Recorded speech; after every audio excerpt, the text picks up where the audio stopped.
Join us today. Welcome to today's webinar on risk assessment standards and business continuity management in APAC supply chain. And thank you for spending your afternoon time with us to see what we have to share. So my name is Yvonne. I'm from TAPA APAC and taking care of standards at this point of time. So back to the topic for this webinar today. We're going to have a lot of discussions around the issues that all of us here, which I believe in some way or another, even if you're not a supply chain practitioner, it is going to impact your organization. So we all know that especially since last year, supply chains across the Asia Pac region have undergone very profound transformation. We have seen the shift in focus towards multi-country sourcing strategies. We have seen rapid adoption of AI planning.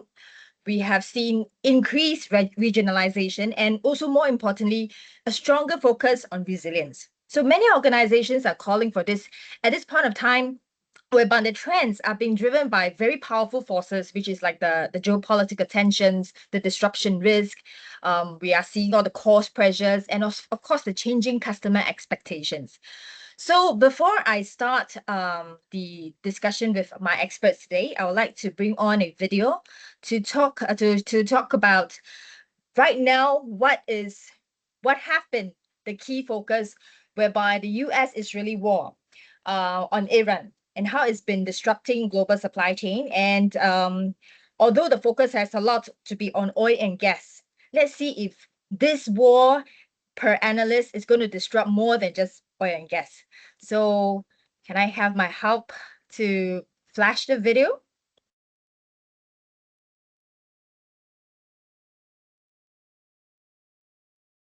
Days into the US-Israeli war on Iran, oil prices shot up. Now the conflict is driving up far more than just oil prices, and that's because Iran has effectively shut the Strait of Hormuz, a critical transit route for oil and gas supplies. It's also virtually stopped shipping traffic, and that's affecting commodities like aluminium. Now, the Gulf region accounts for about 8% of global supply, 30% of Europe's imports, and 20% of US imports.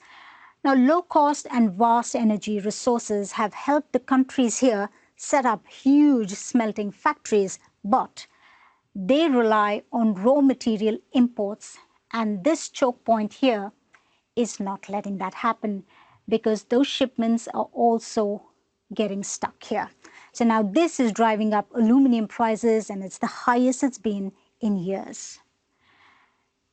Now, nearly a third of the world's helium is sourced from Qatar's Ras Laffan hub.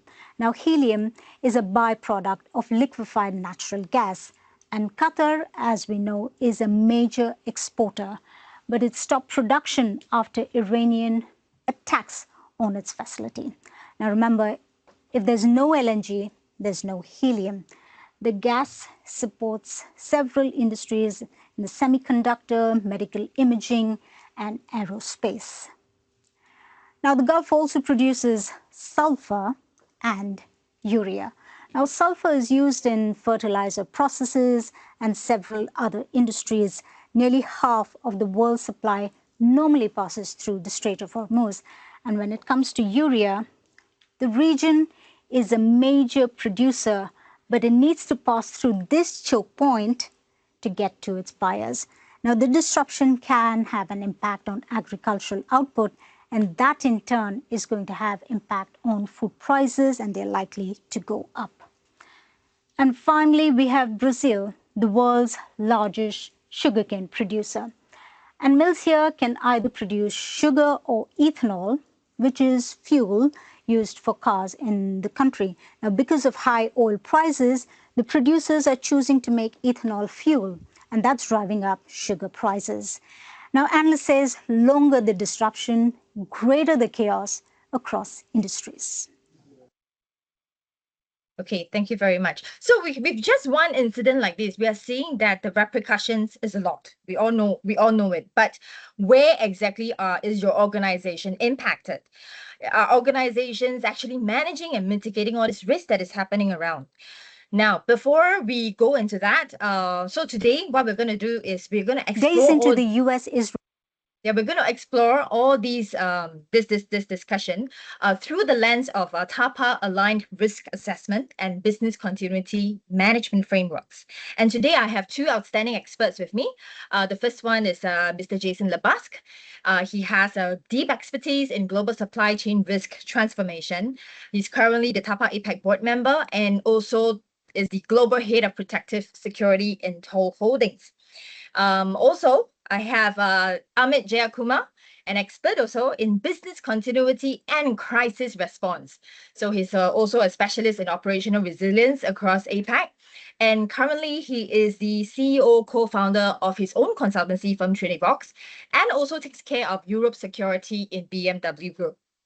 So now, before I call upon these experts to come on to speak about this, I just want to put on the background for those who are still new to TAPA APAC. Just a very quick one for me to share a little bit about TAPA APAC to you. So TAPA APAC, we have been operating for 25 years. We have been in existence. So next slide, please.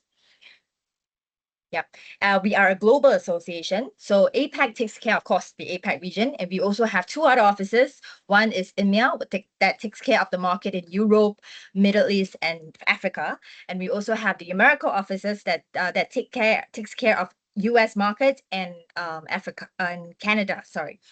Now for APAC itself, what we aim to do is to help organizations build resilience, okay, through our TAPA audit certifications and standards.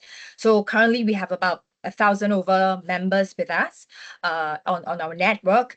And in across APAC itself, we have more than 2,000 TAPA trucks certified trucks that's going around the region. We have also about 850 certified warehouses, and as well as over 2,000. We have trained more than 2,000 authorized auditors. Yeah, that is qualified to audit a company based on TAPA APAC standards. Okay, so in TAPA APAC, we have a regime of frameworks. So let me bring you through that. Yeah, so as you can see from the standards here, these are the global standards that we have, the facility security requirements. This was the first ever TAPA standards that was implemented, that was developed and implemented. And then that brings us more than 25 years of standards existing. So we also have the trucking security standards as well as the cyber security standards that takes care of data and IT infrastructure in your site. So this is a new standard that was actually launched last year. So in APAC itself, we also have a regime of standards. So as you can see from here, specifically tailored to the APAC region, we have the guarding security standards, okay, that takes care of all the guarding aspects in your facilities. And we also have risk assessment standards, which we're going to talk more about today, and of course the BCM standards. As well as last year, we also launched the pharmaceutical facility security requirements. In short, we call it PFSR. So this PFSR, why we developed that is also because we see that there is going to be a growing demand for pharma facilities in the region, and therefore we developed these standards, which is also derived, sits on the basis of FSR. And right now, we actually have a working group going on that talks about air cargo security standards. So for any of you who's keen to also join in a working group, you can reach out to us, and we're happy to have you and hear your thoughts about what you experience, because we always work with our members and of course industry experts to come in and tell us what they are facing in real operations, right? Okay, and next on these are the standards that we have. Now, how does this apply to you? As you can see from this slide, in a facility itself, these are where all the standards come into play. Facility, for a lot of our members, they have their facility certified to FSR standards. They have their trucks certified to the TSR standards. And their entire IT and data is also certified to the TAPA cybersecurity standards. And if you have a cold chain that takes care of pharma, you can also use that to certify for your pharma FSR standards. And with all your guarding issues around this facility, we have your guarding security standards. And at the underlying of it all, we have our risk assessment and BCM, which is the underlying basis that we worked on all our standards as well.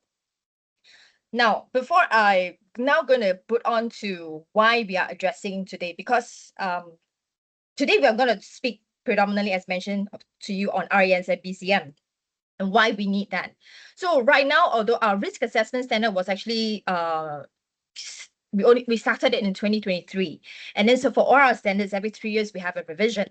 And right now, this year, today what you're going to see is I'm going to share a little bit more about our risk assessment standard, which is the 2026 version. So we have it already.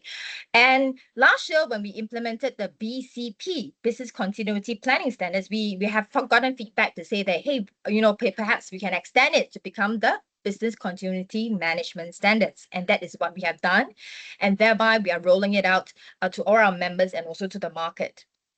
And why do we need that? Why do we need to have them updated?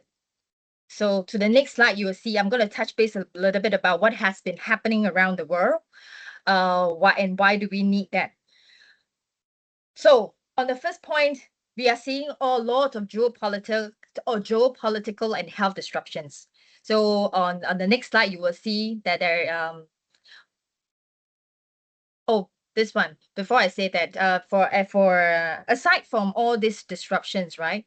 The risk I just want to highlight to this point that we have this TAPA APAC TIS report. What is this TIS? TIS is the intelligence system, whereby we have our people, and we have also a working group that come together to bring in all the incidences that's happening around Asia and in Europe. We put all this data into our TIS intelligence system, whereby you can go on and see what are the latest happening, where are the latest robbery, where are the latest cargo thefts that is happening, and what kind of modus operandi are the people are right now being more exposed to, such that our members can use this information and take safeguard measures. All right. So for anybody who's keen to also have to receive our TIS report, please also can reach out to our team, and then you can be on our mailing list for our very regular report. We don't just have our quarterly report, we also have our weekly updates as well. Okay, so next on this, what is happening around the world? So aside from cargoes and thefts that we have to safeguard, we also have all the regional happenings, such as the geopolitical and health disruptions on this next slide I'm showing. Yep. We have to navigate all these issues with the health threats. We are hearing more and more in Singapore, the Hata virus outbreak. It seems like it's coming back. Are we prepared? What is going to be impacted? We have, of course, all the warfare that is still ongoing.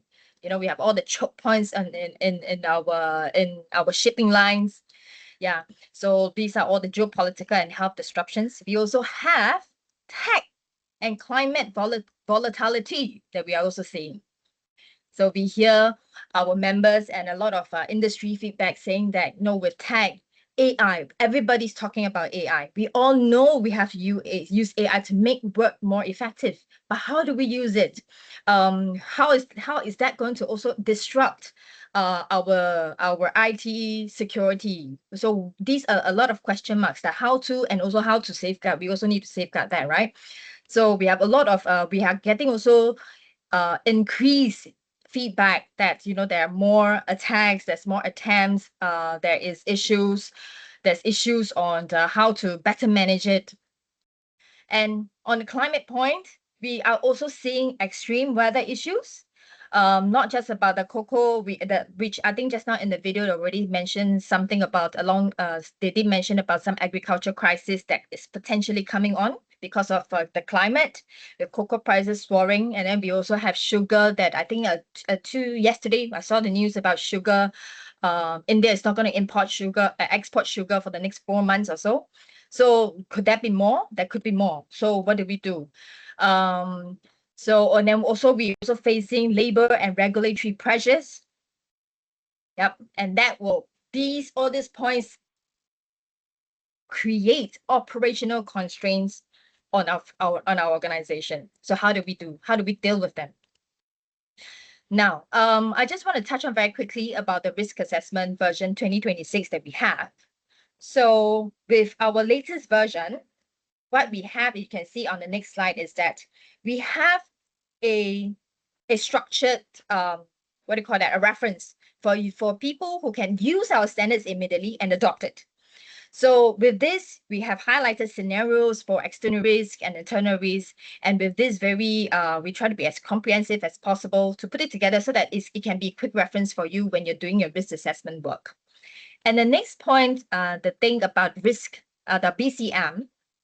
Okay, as I mentioned last year when we launched our business continuity planning standards, we did receive feedback to make it more comprehensive. So instead of just focusing on planning, we have expanded it to become a business continuity management standard, whereby it covers a holistic life cycle management system.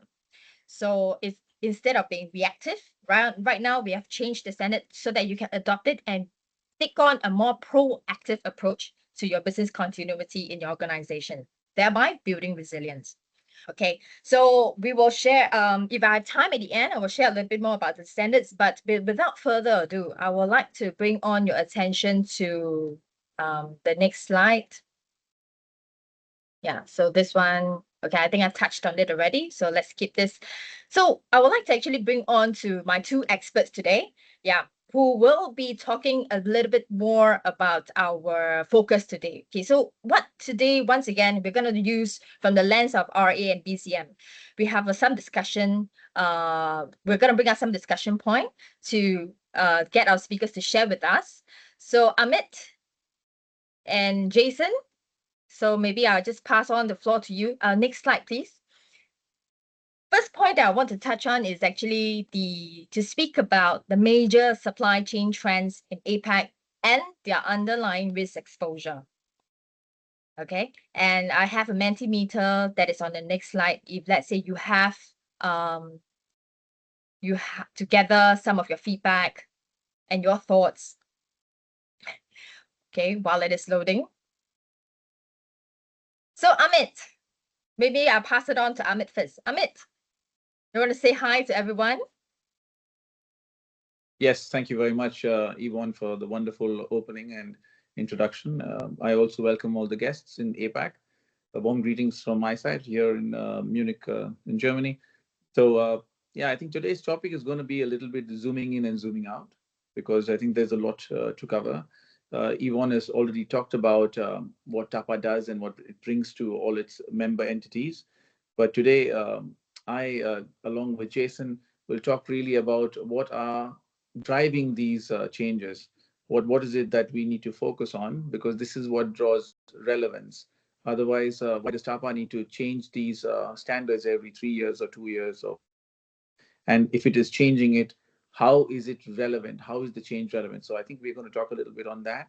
Today, we will also talk about some of the drivers which are influencing these changes and which are the places where you need to focus on, and then some of the talking points. So this is what we intend to start with. And I think the first thing we want to talk about is how do we move from efficiency to resilience?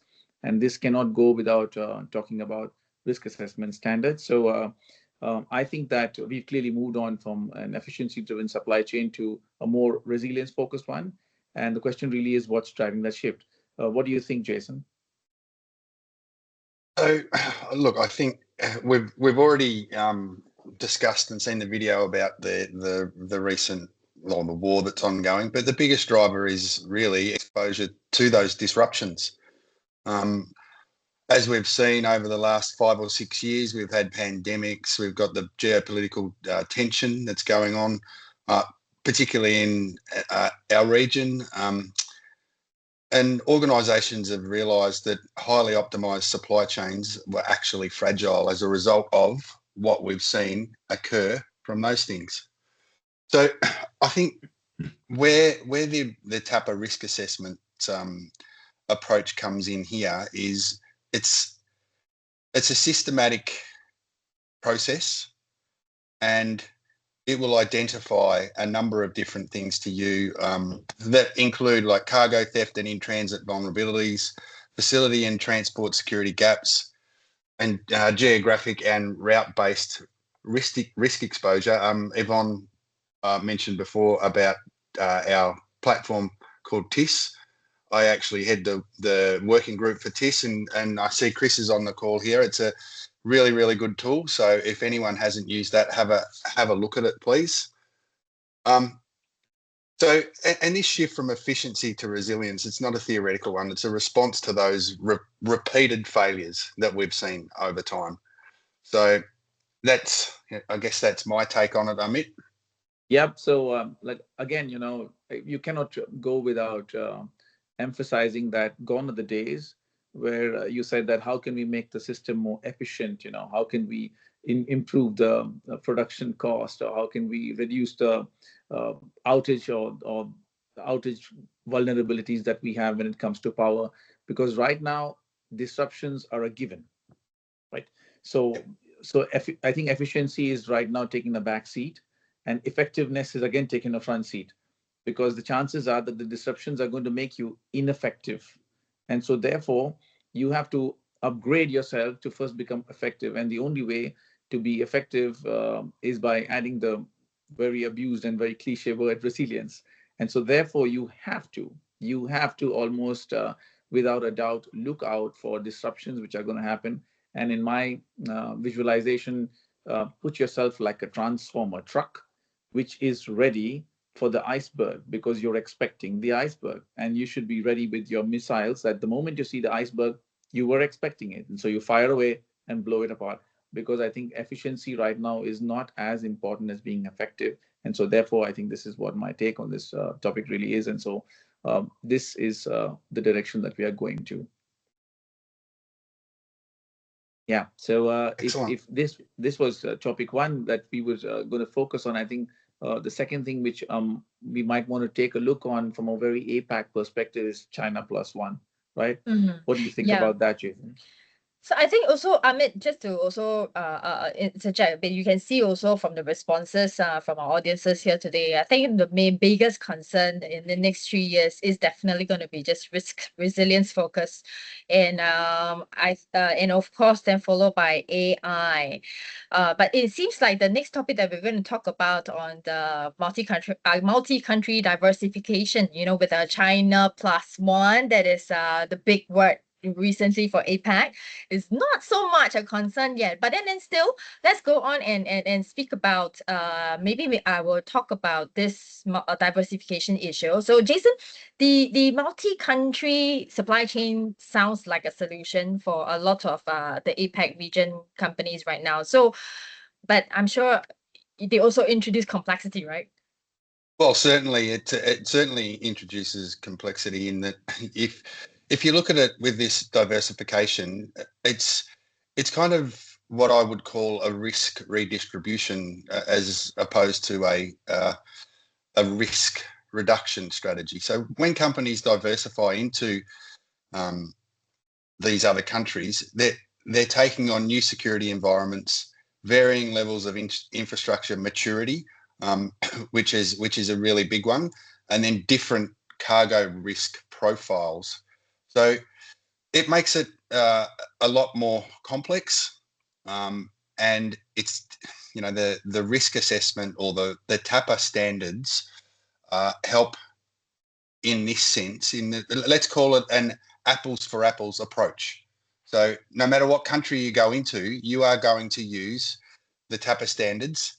You're going to use the route risk assessments, the facility security standards, the TSR, and do an evaluation on all of your partners. So it sort of it gives you that consistency.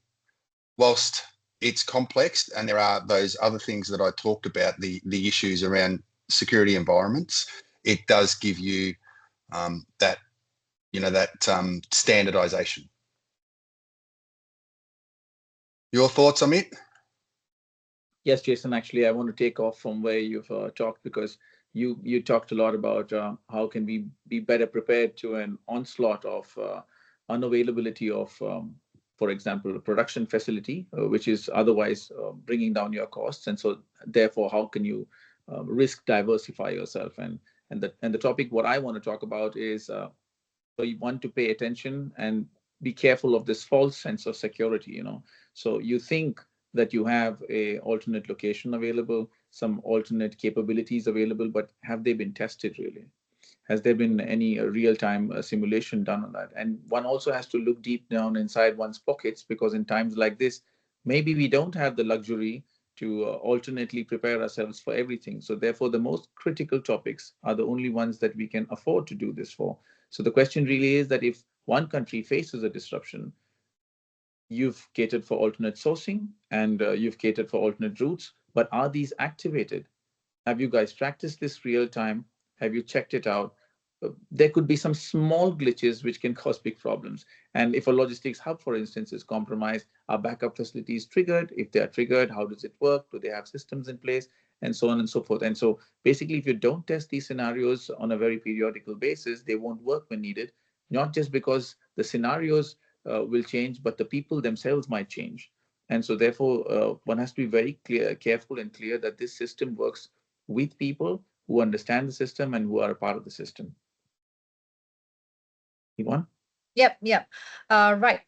Rightfully so. I think testing is something that it has to be done. It's also part of the exercise that if, let's say, any of you who is interested to join our upcoming risk assessment and BCM workshop, we will have also workshop scenarios for you to go through that exercise, such that you can test and see whether what you have, how to do a comprehensive risk assessment and BCM planning as well. Okay, now, but on this point, and okay, we see that the main focus is on the main concern on everybody's head is the resilience and risk management. But the next on the chart seems to be the AI-driven and digital supply chain issues. So for on this point about AI, on digitalization, we are all getting it, whether you're in all industries, supply chain or not. But in particularly for supply chain. So is it also creating new risk moving forward, in your opinion? So either of you want to start first? Yeah, definitely it is. So it increases dependency on data integrity, system availability, and cybersecurity. So it's what we've seen is there's been a real convergence of physical and cybersecurity, but there's been sort of, I don't know, the expertise is not there, and we're not doing we don't have the right people looking at the physical security side of things. It gets left aside. So what the risk assessment helps us with, and what the TAPA standards help us with also, is we do look at the risk exposure in logistics of that data vulnerabilities across supply chains, and the system interdependencies affecting transport security. What we do find, or what I've seen, is at times organisations try to digitise too fast, or faster than they can actually secure their supply chains.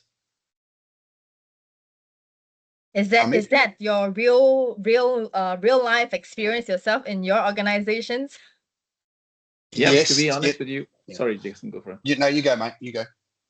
Yeah, no, it's just that we all have to consider the simple fact that we are all working in a very physical, digital environment, right? So there are going to be some physical disruptions which are real. You could have a road disruption, or you could have heavy rainfall, etc. Notwithstanding that, you could have a very digital exposure. You can be taken down by a technical IT glitch.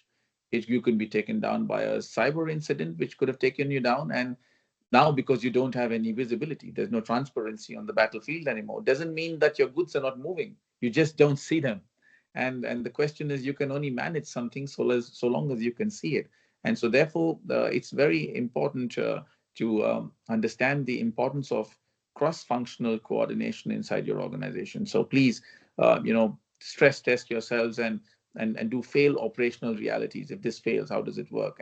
And see how does your BCP connect into the IT and operational continuity. So is there a switch? If I press this switch and said, okay, we are in BCP mode, what does that mean? BCP mode, what scenario? If it is this scenario, who gets activated? If someone gets activated, what do they do? And no matter how much training you do, you cannot train people enough. This is my experience. And so therefore, no matter how much you train people, even though they know it, when crap hits the fan, they still want some notes to refer to just be sure. Because you're talking about millions of euros of stuff which was otherwise moving automatically. Now it has to be manually driven by someone. And so therefore, they need these digital workflows to be available to them transparently. So when I say connect your BCP to your IT operational continuity, what I mean is that it should be manually possible to generate workflows to the T. So each person should be able to see what she or he should have to then do, and then it's just sequential. And then everything moves like symphony. Yeah. Mm. I'm gonna I'm gonna try to put you guys on the spot a little bit. So, for talking about AI and digital supply chain in your organizations. So, I mean, you guys have to manage it within your organization, but you also have to, manage your suppliers and the other external stakeholders. So, how do you for this kind of on the risk assessment portion, how do you manage that within your organizations?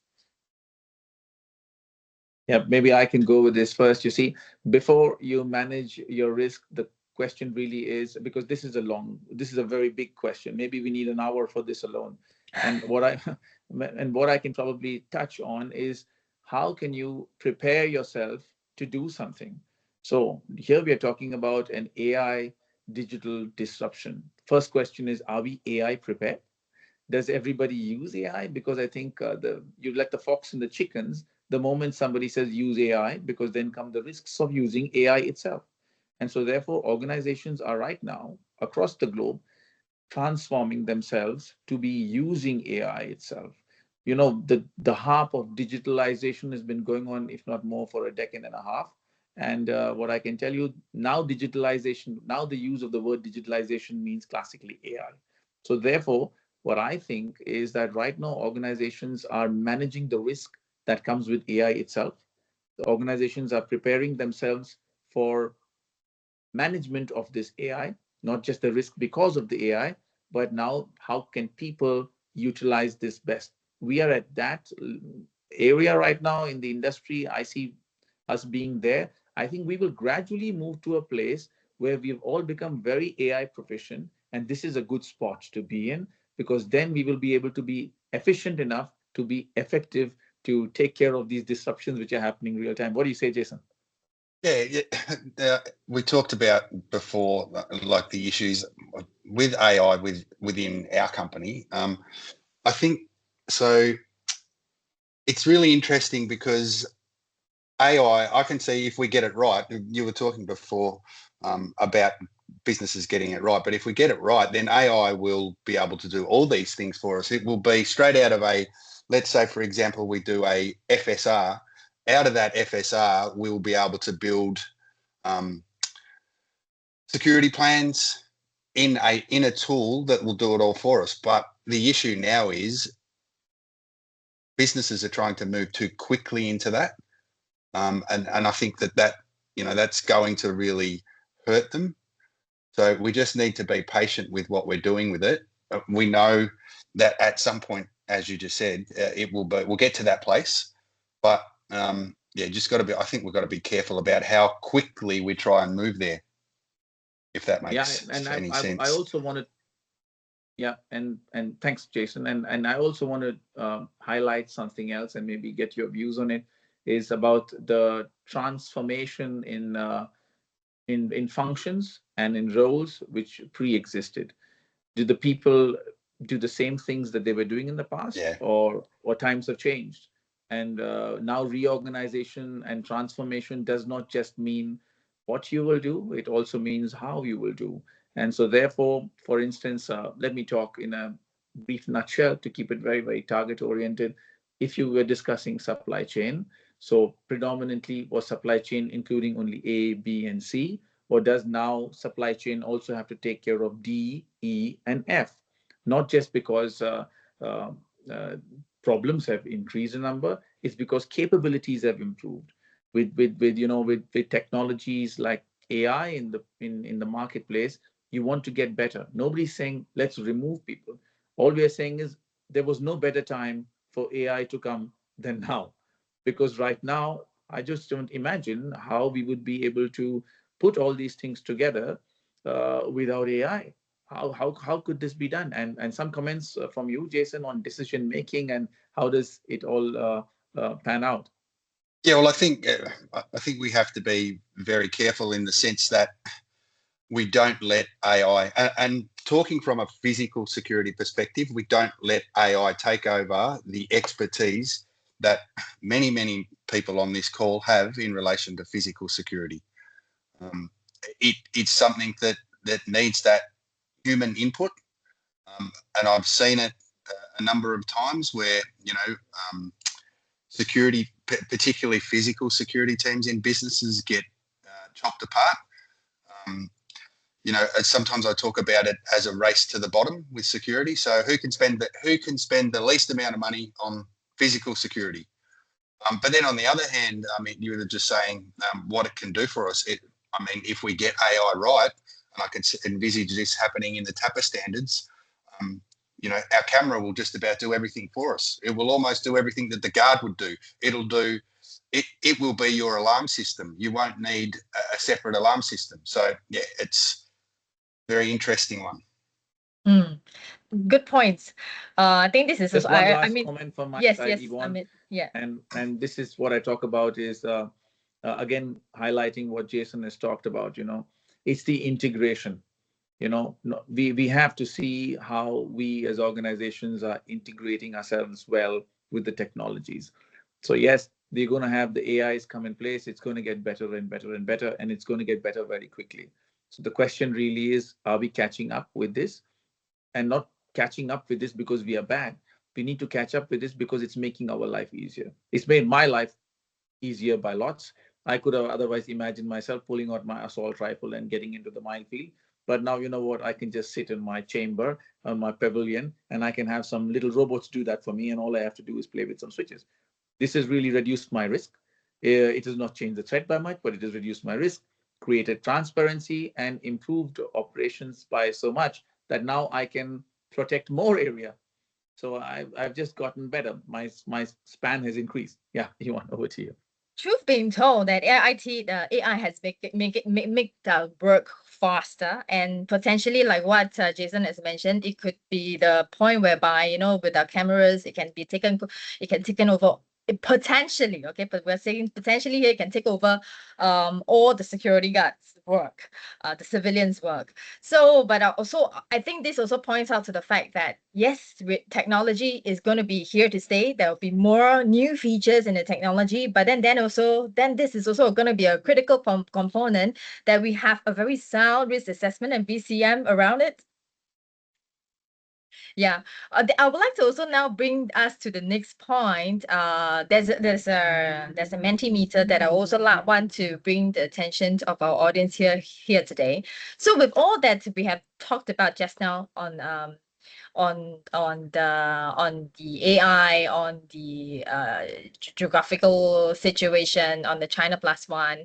Now, the Mentimeter that's going to pop on next is going to speak about. I would like to ask the audience, currently, what is the biggest supply chain risk challenge that you are facing in your organization? So I hope all of us have already done a refreshed risk assessment and BCM according to how Q1 has moved on. So if you have not, then if you have, probably you have already identified some of the biggest challenge that you are currently facing. Yep.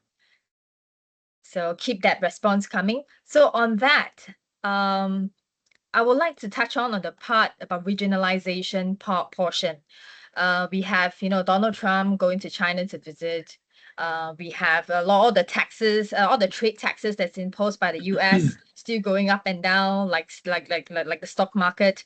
So on this portion on regionalization and intra-Asia trade, in your opinion, how does this regionalization changing the risk landscape, Jason? Well, so it reduces a global dependency, but then what it does is it increases our regional interdependency. So instead of having that one global risk, you now have multiple regional risk clusters and higher exposure to regional disruptions. Like, um, let's take, for example, Thailand, where you quite often have natural weather disasters. So if you're heavily invested in Thailand and you're getting hit by weather disasters, that's an issue.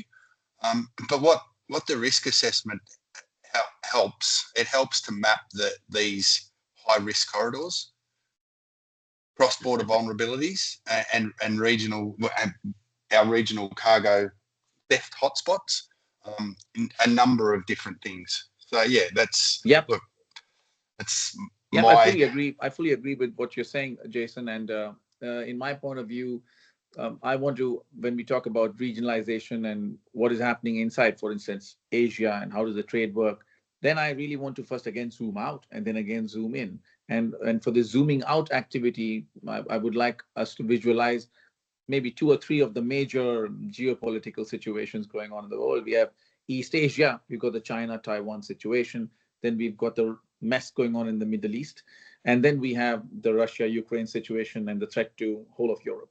So if you were to break down this whole thing, you're classically seeing three regions, right? And when you see these three regions, what's happening is now, obviously, I've been an expat now for almost 2 decades, and I can tell you is that I hate to say this, but globalization is something which now I only dream of, because now I think between globalization and between making America first, I think regions have taken over because you're somewhat more interdependent on each other. So as a region, you're stronger than as you were as a country, and you're stronger than being a part of the global supply chain, because the global supply chain does not work anymore. And so therefore, this intra-regional approach is what we are looking at. And in my view, we are moving into a situation where the redundance on logistics hub is what will be seen within the regions. You'll want to make more and more logistics situations redundant with backups within the region. So the dependency is more strong, it's more robust. You can predict what's going to happen in the region better than what you were going to do outside of the region, simply because, let me steal a word from my grandmother: out of sight is out of mind. And so therefore, what you cannot see, I just keep going back to this again and again. And what you cannot see and what you cannot predict, you cannot control. You are probably in a better relationship due to proximity, due to political relations with an ASEAN country than another country maybe in the far west. And so therefore, alternate transport corridors inside this region have to be explored. China has been very smart. They seemingly have not got hit so badly by the Strait of Hormuz situation, because guess what? They had the Belt and Road Initiative going on for decades now. So they've got their side plan available. They could probably look at it. And so therefore, within our region, we have to understand that there could be at some point maybe regional conflicts now. And so therefore, then we will think of from a national level. But right now, we are in a regional level. So we have to strengthen a regional thought process by saying, let's coordinate things at a regional level. If I'm an APAC organization, who are my regional players? Let's put our heads together and say, if I go down, how are you going to help me do it? Not if I go down, it's my problem. No, if I go down, it's our problem. And so therefore, then this complementary network works, and this is absolutely essential. There's no way out of this. Ivan? Yeah, yeah. So it looks like from a sampling size of the feedback, nobody is really very concerned about the ESG compliance. It's like everybody's taking it well. We're all prepared. Not much of volatility there. A supply disruption and over dependence seems also not to be a concern. I guess a lot of us already have our supply chain mapped out properly so that we don't have a over dependence issue. And the real problem that is on everybody's mind is always the geopolitical tension, the fragmentation of trades, and of course, because of the geopolitical tension, it brings along the rising logistics and operational cost. So anyway, for Jason, I mean, I know you're This is sitting in. actually really good, actually. Yvonne, this is actually, please allow me, because this Yes. is really good. I see 50% of the responders have skewed themselves to geopolitical tensions and fragmentation and rising logistics and operational costs. And if you ask me, I think both are interdependent. Your rising logistics and operational costs are an outcome and byproduct of the geopolitical tensions and trade fragmentation. So this is where the focus is. And what's really surprising to see is what even until 3 years ago, the cyber exposure was maximum. Cyber exposure was breaking the roof and going out. And suddenly, if you looked at the physical side of security of supply chain or facilities or guarding, etc., was like, you know what, guys, our digital footprint is so big that we will be taken down digitally more than anything else. That has shifted so quickly. That has shifted so quickly back into the physical domain. And right now, you need to start thinking again that, hey, my rising logistics costs and operational costs have gone on. How can we now efficiently bring that down? So it's great to see this Mentimeter. It's probably one of my favorite questions I've seen so far. So yeah, it's wonderful to see these views. What do you think, Jason? Yeah, look, it's a really good point because we've just seen that recently in Australia, the rising cost of fuel as a result of the geopolitical or the war that happened, and we actually stood up crisis management teams to actually initially they were just looking at the fuel side of it, but then we talked about everything that's going to flow on from that. There's the rising costs of getting food to people's tables and things like that as a result of the geopolitical tensions and what's going on in the world. Mm. Yeah.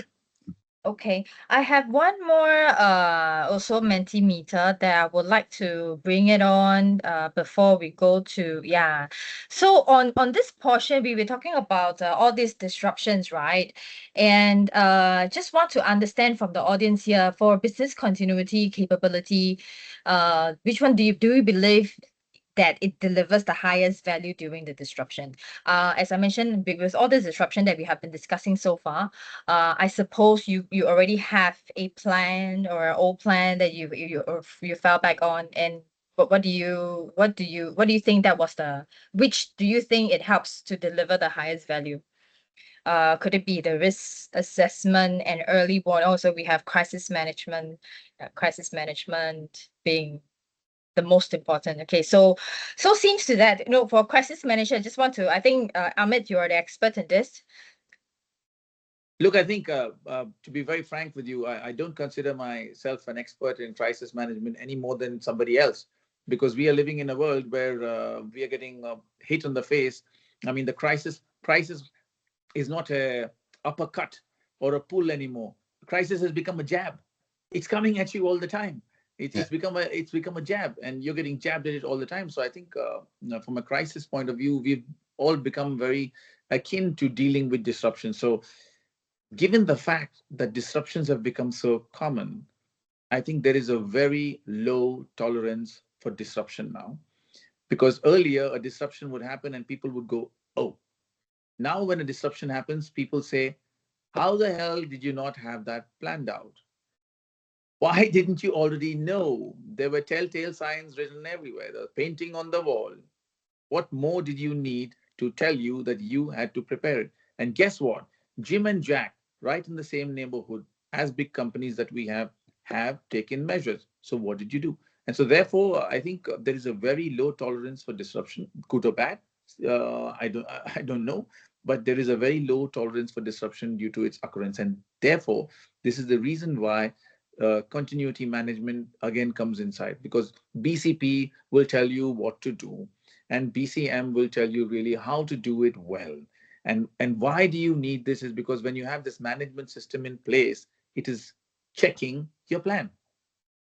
Your plan was a backup solution of something, of some event which was likely to happen, and your management system is checking its efficiency while it's going on. And so therefore, if you look at it from a very e-commerce perspective, or then we need to understand what kind of speed expectations we had in the past. Sorry. And how realistic are these speed expectations in the current scenario?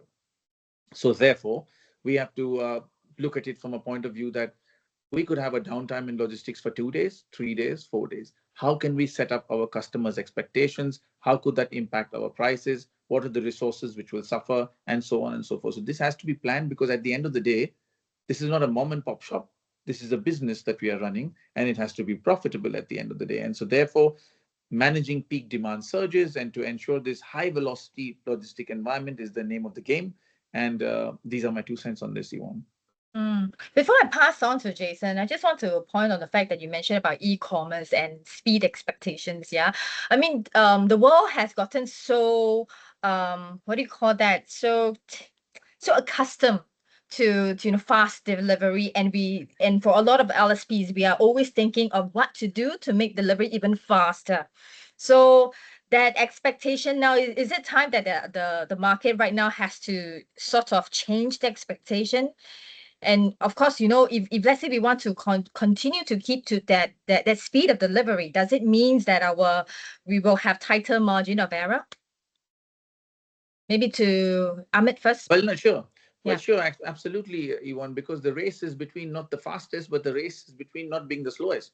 Again, I'm going to take another cliche. You're only as strong as your weakest link. And so therefore, you really got to adjust yourself and your expectations with what's going on in the market. And you definitely don't want to be your USP should not be that you're going to be the least responder, because then you're out of the game. And to be ahead of this game, my very conservative approach is not to be the top winner going in with the highest risk, highest investment options to be able to be the number one. I think if you can plan yourself to be number three, this is the best spot to be in, because trying to be number one will overinvest yourself. And because of this high ambiguity environment, there is nobody who can say it with certainty that if you really put all the chips on the dollar, that it will really click. And so therefore, for me, to be number one is to be right in the middle. So number three is your new number one, if that helps any way you want. Okay, what about Jason? So look, I mean, we see it all the time, don't we? People, as you just said before, when they want something, they want it now, and now they can get it right now. So, with that speed and that faster delivery comes a lot of risk as well. The high risk areas that they are delivering to, and the actual exposure now to cargo theft, and whether that just be in our facilities or on the road or even at last mile. I've seen some really, really funny clips on the internet where people go and steal packages from people's doors and they explode with dye and things like that. So we've got all of those risks because people want things right now, and we've got to look at that and go, okay, so how do we avoid those things? What do we put in place? How do we use the risk assessment to support getting our customers freight to them? So that's my 2 cents on that. Yeah. Just quickly, I think that it goes without saying. I think if your planning is going to focus on the areas which have got the largest possibility of going wrong, and if you're talking about speed expectations, I think last mile, you can't leave out last mile. Keep last mile in mind. What you want to then keep in mind is, when is there going to be a peak demand? Is it festival season? Is it New Year? Is it Christmas? Okay, so let me put my eggs in the basket which says last mile. Let's put maximum planning of BCP and criticality in the last mile. Then let's put at the high surge areas where the peak demand is going to happen. And then after that, let's look at the high velocity logistic environments, because, for example, there's a Strait of Hormuz, there's a Strait of Malacca. This is where everything is moving. So if something goes wrong here, everything is going wrong. So these are the 2 or 3 places which you want to look at for understanding how your critical business or process is getting impacted in these areas. Make the robust here, and chances are that they will be robust everywhere else also. Yeah, and if you look at technology as well, the release of something new, that makes it much more vulnerable. When one of the phone providers every September releases a new phone, the vulnerability there increases tenfold because everyone wants a new one. So there's lots of different aspects that we have to look at. Indeed, with so many threats on the that is going around, we have the wars, we have the viruses, potential viruses, the weather, we have the cyber, what's not. So I think also just want to pick pick into both of your organizations. Your company, how I mean, if let's say from your expertise, from your expert opinion to another person, where do you what would your advice be for a company to even start with the BCM? Amit, you want to go first? Yes, maybe I can go first here. Look, BCM is a big devil by itself. And the biggest trouble, and I will not make it a more company matter because I think the expertise is more industry wide and more function wide. So I'll try and make it more industry and function wide. And correct me if I'm going left or right, Jason. The trouble really when it comes to implementing BCMs in the organizations as large as we are talking about is who is going to take the ownership of this. Right? It's always starting with who's going. Everybody wants to do this, and to be very frank, I think we can all agree honestly that everybody is doing this within their organizations, whether it's a functional setup or it's a cluster setup. Everybody is doing their business continuity. It's just not centrally regulated. Question is, who's going to bell the cat?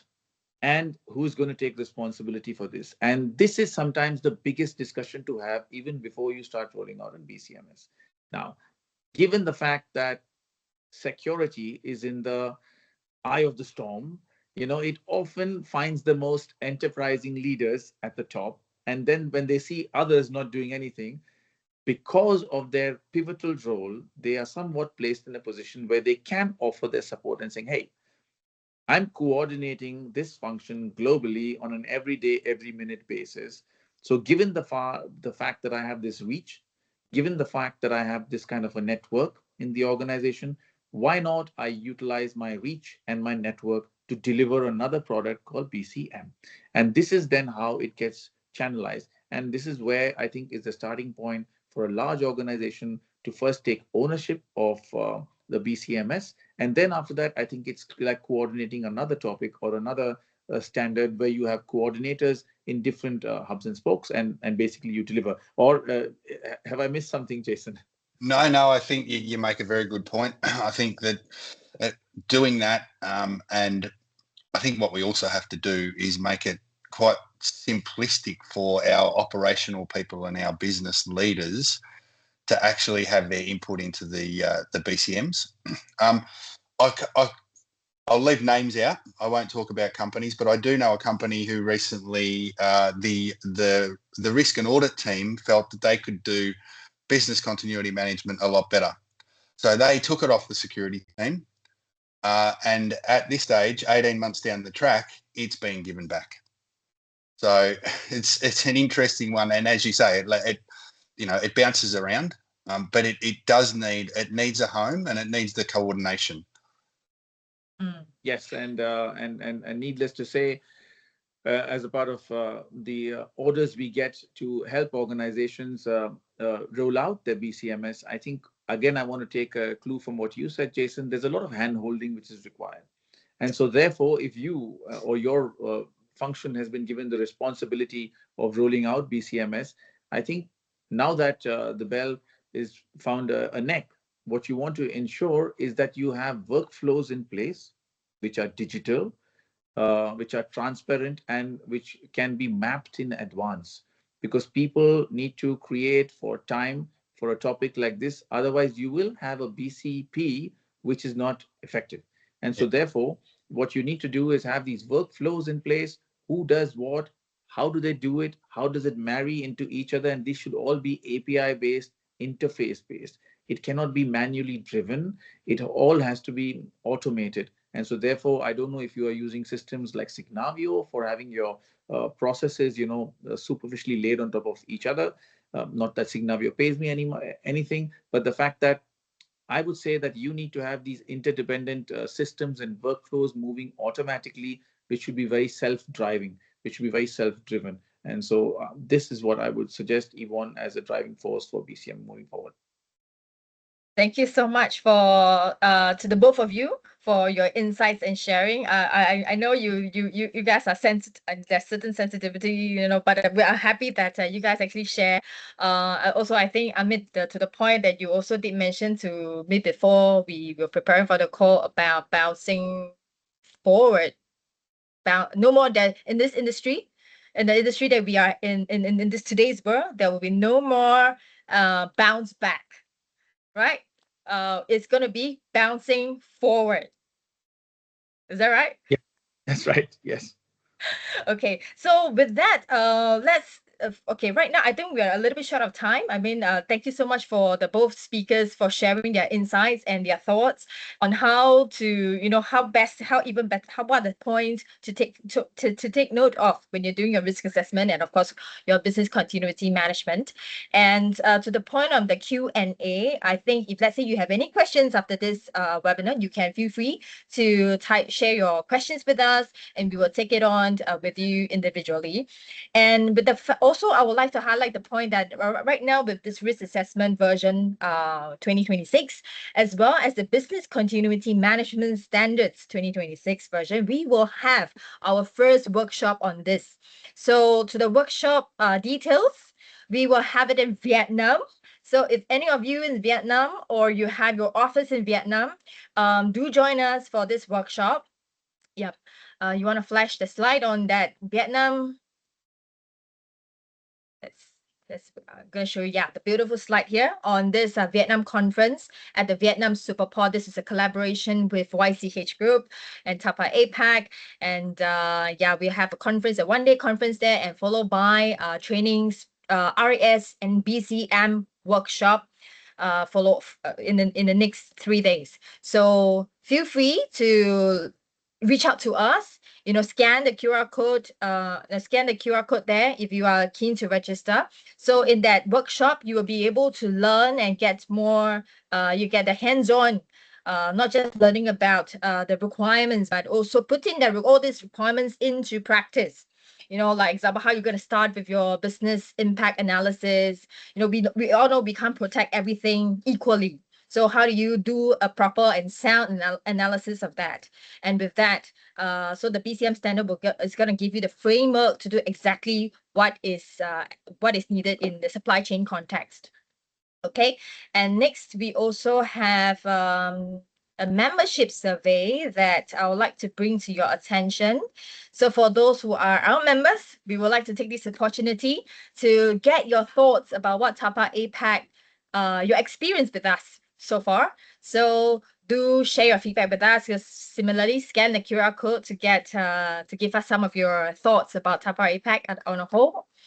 All right, and last but not least. All right, and then I think I'm not going to hold all of you up. You know, we're not going to, the conversation doesn't stop here. Please feel free to connect with Jason, myself, or Amit offline, or follow us on LinkedIn for more of our updates and more of our activities that's going to come up. We're going to have more webinar sessions for more sharing. So keep in view, and we hope to see you at our next session. So to Amit and Jason, thank you very much for your time. Thank you for having us. Yvonne. Thanks, Jason. Thanks. Thank you, everybody. Okay. So thank you, everyone. Thank you once again. Thank you. Ciao. Thank you. Bye.